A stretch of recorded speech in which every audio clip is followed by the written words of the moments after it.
Et maintenant, j'appelle Nathalie Hollard, qui, elle, travaille l'UMR EGFV. Et vous allez pouvoir nous expliciter cet acronyme. J'ai oublié de vous poser la question au moment de la préparation. Et Nathalie, avec vous, on va continuer d'avoir une vision un peu panoramique des interactions eau-vigne avec les enseignements du projet La Cave, sachant que certains éléments de ces enseignements, en tout cas des leviers présentés au travers de ces enseignements, seront là aussi détaillés après par d'autres intervenants. Du coup, l'UMR EGFV. D'abord, bonjour Déjà, à tous et merci d'accueillir une extraterrestre en région méditerranéenne. Donc, Nathalie Hollard, je travaille à Bordeaux dans un laboratoire qui s'intéresse aux relations entre la vigne et l'environnement et qui s'appelle Écophysiologie et génomique fonctionnelle de la vigne. Mais lors de ma présentation, donc je remercie les organisateurs qui m'ont demandé de parler d'un certain nombre de leviers techniques pour envisager des systèmes viticoles plus résilients face à la contrainte hydrique. Donc je vais répéter des choses qui ont été dites, en introduire de nouvelles, introduire aussi des propos qui vont venir après. La question était de placer mon propos avec les enseignements du projet La Cave que j'ai coordonné avec Jean-Marc Touzard de Montpellier pendant une dizaine d'années où on travaillait sur cette question du changement climatique et de replacer ces enseignements-là dans le cadre de la vision systémique qu'on a essayé de porter pendant toutes ces années. Alors, la vision systémique, c'est d'abord la définition de l'adaptation qui doit être vue comme l'ensemble des actions et des processus que les sociétés doivent mobiliser pour limiter les impacts négatifs des changements et favoriser les effets bénéfiques. Et donc, c'est de concevoir l'adaptation passe à l'échelle locale et aussi en combinant différents leviers. Alors, il y a des leviers techniques, on va en parler beaucoup aujourd'hui, mais il y a des leviers spatiaux, où est-ce qu'on plante la vigne, organisationnels également, et réglementaires. Et tout ça, ça peut se construire sur la base de connaissances. Il y a un autre point aussi qui est important à prendre en compte, et ça, c'est un constat du GIEC dans le dernier rapport publié récemment, c'est que concernant l'adaptation, toute action qui cible un seul secteur ou un risque de manière isolée, ça a été introduit dans l'exposé de notre collègue du bureau d'études du BRL. Donc, si on conçoit, voilà, quand on conçoit, on a une vision seulement isolée, eh bien, ça conduira sur le long terme forcément à des maladaptations. Donc, il faut avoir ça en tête. Alors, concernant la vision de l'eau et du vin dans le cadre du projet La Cave, on a eu cette vision systémique qui repose sur plusieurs points. L'eau est un bien commun dont les besoins vont augmenter et les ressources ne sont pas extensibles. Il va falloir partager cette eau. Par ailleurs, et ça a déjà été dit, la vigne est une plante qui a été énormément cultivée, qui a été domestiquée, dont la culture provient du bassin méditerranéen et où on a su développer des systèmes de mise en valeur dans des conditions avec des climats secs et chauds, tels qu'on commence progressivement à les connaître en France et notamment dans la région méditerranéenne. Dans ce contexte-là, il faut bien avoir en tête que la valorisation, ce n'est pas uniquement le rendement, ça a été dit, mais ça va être aussi les coûts de production, ça va être les qualités, ça va être l'image que renvoie le produit et aussi en fonction des attentes des consommateurs. Donc ce sont ces éléments-là qu'il faut prendre en compte également quand on va raisonner l'adaptation. Pour cela, il faut aussi prendre en compte qu'est-ce que c'est que la sécheresse. La sécheresse, quand est-ce qu'elle arrive? Est-ce qu'elle a lieu tout le temps ou est-ce qu'elle a lieu ponctuellement? Son intensité. Quels sont les impacts multiples qu'elle peut avoir, bien sûr sur la vigne, mais aussi sur les aspects socio-économiques et sur l'environnement autour. Et à partir de ces éléments-là, c'est raisonner les leviers qu'on peut mobiliser en fonction de l'état de la ressource et des objectifs de production. Concernant les leviers techniques, un grand nombre d'entre eux ont déjà été décrits, et je cite là quelques publications qui ont été produites durant le projet La Cave, qui résument ces leviers techniques, et je reviendrai tout à l'heure sur un ouvrage qu'on est en train de rédiger. Alors, concernant les leviers techniques hors irrigation. Donc, je vais juste en illustrer quelques-uns et peut-être insister sur des aspects dont on n'a pas parlé jusqu'à présent. Donc, l'idée, c'est quel levier mobiliser pour concevoir un système viticole résilient vis-à-vis de la contrainte hydrique et économiquement viable. Alors, il y a deux volets. C'est augmenter ou optimiser la taille du réservoir dans lequel on va pouvoir puiser. Donc, soit au niveau de la préparation du sol et de l'entretien via les pratiques culturales, mais aussi en mobilisant le matériel végétal. On parlera surtout système racinaire et porte-greffe. Et puis, il y a vraiment une période, la vigne c'est une plante pérenne, et le stress hydrique il n'arrive pas juste à un moment donné. Donc c'est qu'est-ce qui peut être fait dès la plantation pour pouvoir optimiser ce réservoir dans lequel la vigne va pouvoir puiser l'eau. Et puis le deuxième volet, Anne l'a déjà introduit, c'est jouer sur la consommation en eau de la vigne, donc en diminuant la surface évaporante, notamment via le système de conduite, mais on peut aussi jouer sur l'efficience de l'eau. Donc je donnerai quelques exemples, et puis choisir du matériel végétal adapté, et j'introduirai l'exposé suivant pour ne pas prendre trop de temps. Alors on plonge sur le premier type de grand levier, la mobilisation de la réserve utile du sol et les leviers techniques pour bien la valoriser. Voilà, exactement. Donc il va falloir... On a parlé de... Hervé Hannin a introduit la question de réserve utile. Donc cette réserve utile, bon, elle dépend bien sûr de là où la vigne est plantée, mais aussi on peut la façonner au moment de la plantation. Et donc ça va beaucoup dépendre des pratiques culturales qui vont être mises en œuvre à ce moment-là. Donc il faut envisager tout de même des travaux du sol en profondeur. Et ce petit dessin que j'ai emprunté à notre éminent professeur Champagnol, que beaucoup d'entre vous ont connu, c'est de montrer comment le système racinaire va se développer dans un sol qui a été bien travaillé au moment de la plantation, en comparaison d'un sol où il a été peu travaillé, où souvent il y a eu du tassement. Et donc ça empêche le fait que ce volume de sol il va être colonisé par le système racinaire. Alors bien sûr, comme toute pratique, il y a ses avantages et ses inconvénients. Et si certains travaux du sol à la plantation en trop grande profondeur peuvent aussi avoir des impacts négatifs dont il faut tenir compte. Et puis, il y a la question de remplir le réservoir. Et pour remplir le réservoir, il faut favoriser l'infiltration de l'eau et donc mettre en œuvre toutes les pratiques culturales sur le long terme qui permettent un bon état de surface, qui vont permettre de le conserver et qui vont permettre à l'eau non de ruisseler, mais de s'infiltrer pour remplir le réservoir. Donc c'est via des couverts végétaux, des pratiques de travail du sol avant un événement pluvieux. Il y a aussi un grand rôle joué par la teneur en matière organique. Donc il faut travailler sur les amendements et puis surtout éviter toute pratique qui pourrait conduire à des tassements trop importants et qui empêchent le système racinaire de se développer en profondeur.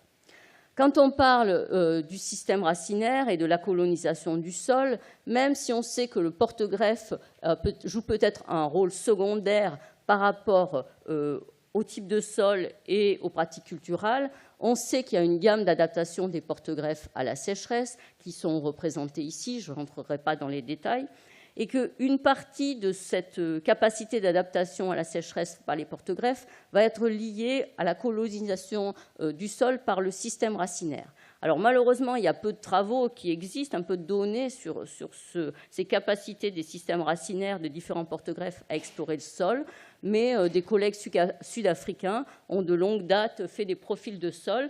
Et on voit ici pour différents porte-greffes que des porte-greffes du type Rupestris berlandieri, comme le 140, le 110R et le 1103 Paulsen, ont une capacité bien sûr à une plus forte densité racinaire, mais aussi une capacité à pousser en profondeur pour aller mobiliser de l'eau. Alors bien sûr, c'est des travaux qu'on essaie de poursuivre, de mieux connaître les capacités des systèmes racinaires des différents porte-greffes à explorer les couches profondes, soit par des techniques un peu expérimentales, soit en développant des travaux de modélisation sur les systèmes racinaires. Et c'est des choses qui sont en cours de développement à Bordeaux sur le sujet. Quelque chose dont on ne parle quasiment jamais, c'est ce qu'on va faire au moment de la plantation et qui peut être déterminant sur toute la vie de la culture.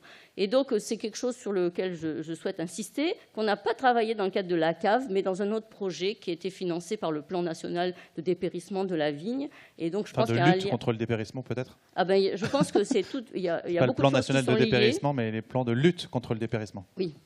Mais enfin, voilà. Donc, nous, on travaillait sur la qualité du matériel végétal et on a mené des travaux sur la longueur des racines à la plantation. Et des collègues de la Chambre d'agriculture du Vaucluse ont réalisé des expérimentations avec des plants où on a laissé différentes longueurs de racines et ensuite planté à la machine. Et comme vous voyez sur ces petits histogrammes, ils ont montré par exemple que plus les racines sont laissées longues à la plantation, et bien plus le système racinaire va être rasant et va être peu plongeant. Par ailleurs, ils ont essayé aussi d'étudier la distribution des racines autour du plant dans ces différentes conditions. Et ils ont montré que plus les racines sont laissées longues à la plantation, moins le système racinaire est distribué de manière homogène autour du plant. Et ça peut conduire dans certaines situations à ce genre de distribution du système racinaire en coude avec toutes les racines orientées dans une seule direction. Et vous comprenez bien que dans ces cas-là, vous avez beau remplir votre réservoir, la capacité d'y puiser dedans sera forcément limitée. Vous pouvez retrouver ces résultats en cliquant sur le QR code. Et donc, ce qu'on peut préconiser en matière de levier à la plantation, c'est d'éviter d'avoir des racines trop longues. Donc, on conseille autour de 5 cm, pas plus, notamment quand on s'est planté à la machine. Il faut aussi réfléchir à la date de plantation. Plutôt en période hivernale ou assez tôt en saison, ne pas planter trop tard. Et pourquoi pas revenir à des pratiques anciennes et de se questionner sur le greffage en place. Une fois que les plantes sont plantées, bien sûr, alors même si on ne dit pas d'irrigation, c'est extrêmement important d'assurer une bonne alimentation en eau du plantier avec des volumes conséquents et ce à plusieurs reprises, comme c'est conseillé notamment par l'IFV à ce sujet-là. Et puis, je reviens aux travaux du professeur Champagnol, peu ou pas de raisins avant 3 ans, parce que le développement du système racinaire est extrêmement sensible à la compétition avec la croissance des autres parties de la plante. Et dès que vous avez des raisins, eh bien, vous arrêtez le développement du système racinaire.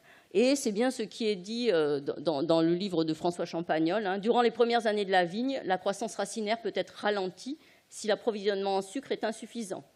Et donc, ça limite fortement l'expansion des racines et donc la surproduction des jeunes vignes obère gravement leur avenir. Donc ça, c'est vraiment quelque chose qu'il faut prendre en compte. Si on veut développer un système résilient, il ne faut pas lui demander de produire une récolte complète au bout de la 2e année, voire même de la 3e année. Donc on a vu là un ensemble de leviers. Pardon, je vous laissais finir peut-être sur les mycorhizes. Non, mais c'est pas grave.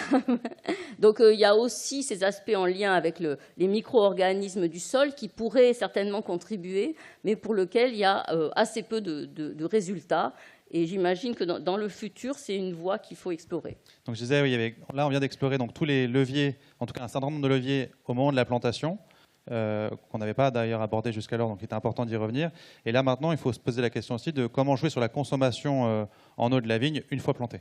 Voilà, donc je vais revenir sur quelque chose que Anne a introduit, qui est un élément important, c'est la densité de plantation pour réduire finalement la surface évaporante et reprendre ce critère fraction d'eau transpirable dans le sol qui indique un niveau de remplissage de la réserve utile.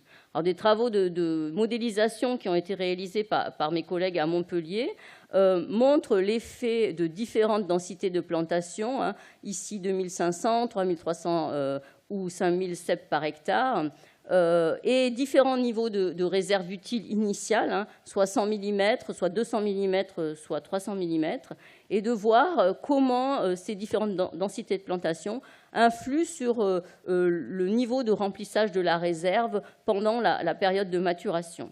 on voit que si on diminue la densité de plantation, dans certaines conditions, on améliore le taux de remplissage du réservoir, c'est-à-dire qu'on consomme moins d'eau pour la même période. Bien sûr, ça a des conséquences sur le rendement, hein, et cette question de la densité, c'est une question de compromis, hein, entre l'eau et ce qu'on attend en termes de rendement.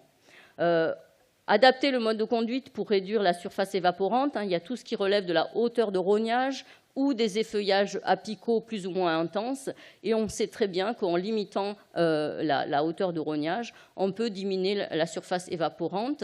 Alors c'est à raisonner également avec la question du rendement, mais ça peut être aussi favorable dans une situation où on a tendance à accumuler beaucoup de sucre, hein, pour aussi jouer sur un autre facteur qui est des teneurs en sucre trop prélevées. Anne a introduit la question de l'efficience de l'eau, donc c'est-à-dire c'est la quantité de biomasse qu'on peut produire avec une certaine quantité d'eau. Et des travaux réalisés ici à Montpellier par notre regretté collègue Éric Lebon ont montré que lorsqu'on favorise l'exposition du feuillage, eh bien, on améliore aussi cette efficience de l'eau. Donc, c'est peut-être à réfléchir quel mode de conduite, hein, quel type de palissage on choisit, et si on veut améliorer cette efficacité d'utilisation de l'eau.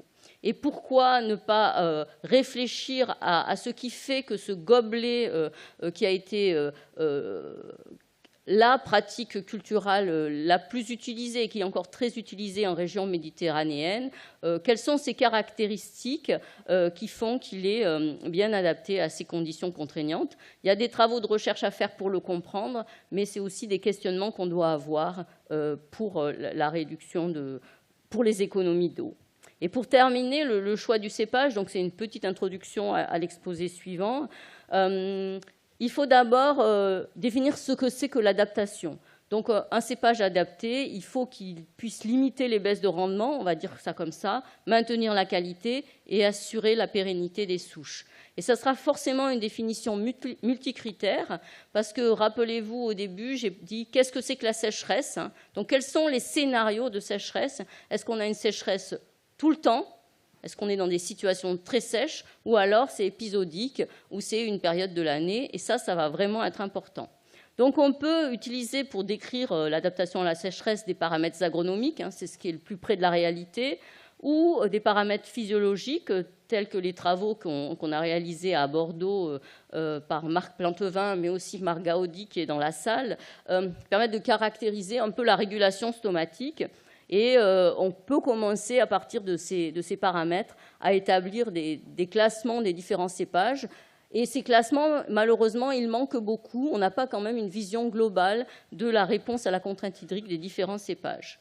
Alors, c'est des travaux qu'on a aussi commencé à faire toujours à Bordeaux. En 2022, on a bénéficié des conditions climatiques très défavorables pour commencer à avoir ces observations. Et ici, c'est un autre critère, hein, c'est la sensibilité à la défoliation.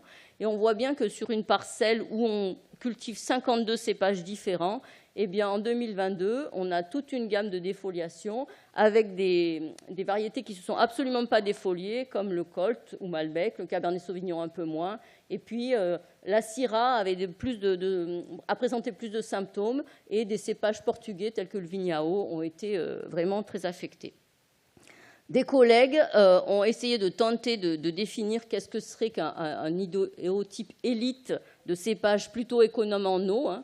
Donc, c'est qui va tenir le plus longtemps possible avant de, en gros, s'effondrer, hein, en matière d'adaptation.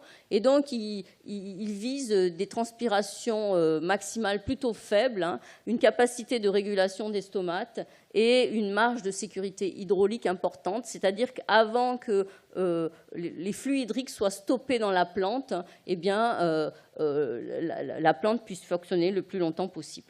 Voilà, j'en termine là.